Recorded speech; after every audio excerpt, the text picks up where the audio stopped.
we started coming to Kids Church in 2009, and the need of being committed in the house of God, in this particular house of God, for us as a family, cannot be overstressed. In fact, this is the heart of God, building His kingdom on earth, and one major way of doing that is by sowing into the church.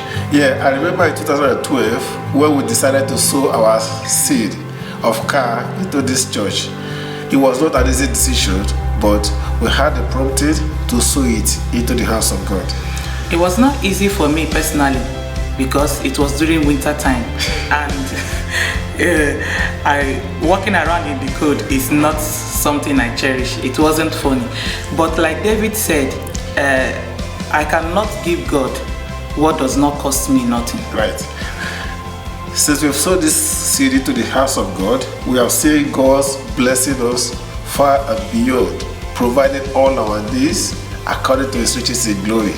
For example, we've been living in our current house, a house with garden, rent-free for the past 2 years plus, and it is only God that can do that. And we have seen God's move in many ways in our lives.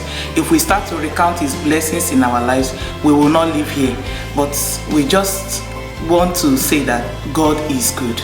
Yeah, and when we sowed that seed, I remember Pastor Dave telling me what he actually did with the proceed. And he told me that he invested it into Jesus Care.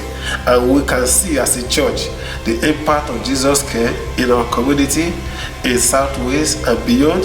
This is just about seed. And please, I want to encourage us in this heart for the house that is coming, that every one of us should consider to sow a seed into the house of God.